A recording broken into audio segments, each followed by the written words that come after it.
In My Own Backyard, written by Judi Kurjian, illustrated by David R. Wagner. I woke up one morning to the sound of a blue jay squawking outside my bedroom window. Raising the window shade, I wondered how many other jays had lived in my backyard. Then I wondered how many people had stood where I was, looking at this same place. To my surprise, as I looked across my mother's garden toward the brook, my backyard began to look like a farm. People were cutting hay with old-fashioned scythes, like I had seen in pictures. Next to the brook was a strange old building with a water wheel. The hills were plowed fields for growing hay and corn. What I was seeing out my window was my backyard 100 years ago. I closed my eyes and shook my head. When I looked again, the farm was gone, and people were using a team of oxen to drag a tree trunk to the building beside the brook. It was an old-fashioned sawmill. Men at the mill were pushing the trunks toward a big saw that cut the wood into boards. Maybe the boards from the sawmill would be used to build houses and barns for the first farmers in the area. Then, all at once, right before my eyes, the sawmill disappeared. A covered wagon and a band of settlers were trying to find their way through the river valley that was my backyard. Their wagon carried food, books, clothes, and iron tools. Their leader was asking a frontiersman about what lay ahead. The settlers were using my backyard as a stopping place as they looked for a place to build a log cabin. As the settlers rose to leave, a mist blew over the brook. When it cleared, I saw a group of Native Americans. They were lined up to take turns shooting their bows and arrows at a target, in the same spot when our summer barbecue is today.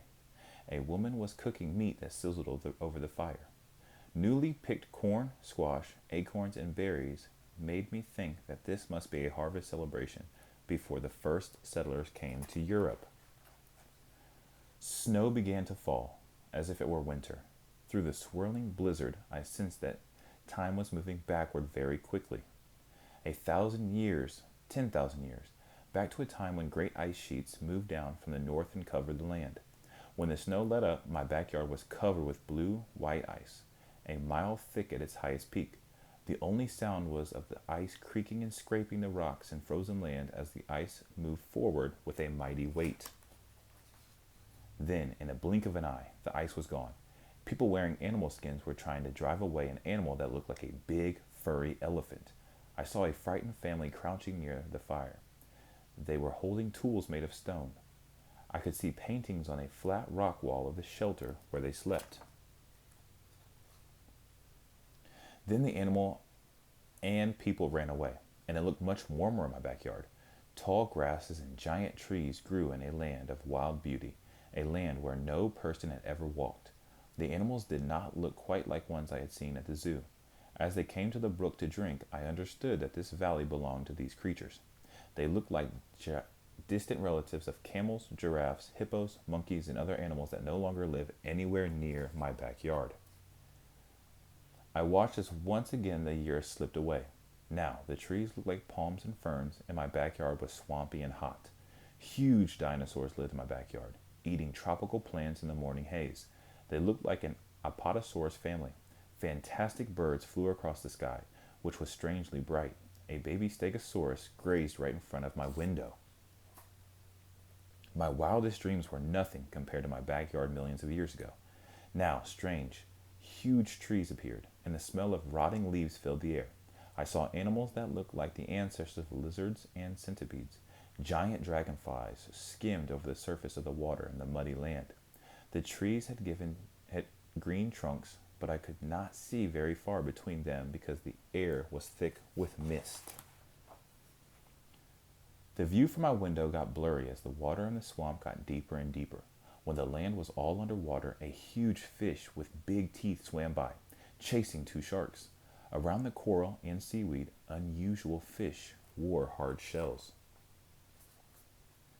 Then the waters began to get shallow. The fish disappeared and the plants sank down to mostly green and blue algae. Brown, green, muddy water reflected the light of the sun in a weird, eerie sky. Round jellyfish pulsed by. Some animals that looked like upside-down bowls with legs walked across the muddy bottom past sponges and sea fans. Then I caught a glimpse of a world so strange that I could hardly believe my eyes. There was a beach with hissing sulfur springs, and the only life was in the form of strange dome shaped algae. A volcano belched smoke in the distance. It was hard to believe that this place was my backyard 4 billion years ago, at the beginning of life on our planet. I jumped as my mother's voice called me. Come to breakfast, dear. Her voice pulled me out of the past and into the present. I tried to think about the day ahead, but my mind was still far away on the things I had seen. The people, the animals, and the plants have lived so long ago. Ever since that day, I've looked for bones and fossils that might have been left in that amazing place, my own backyard.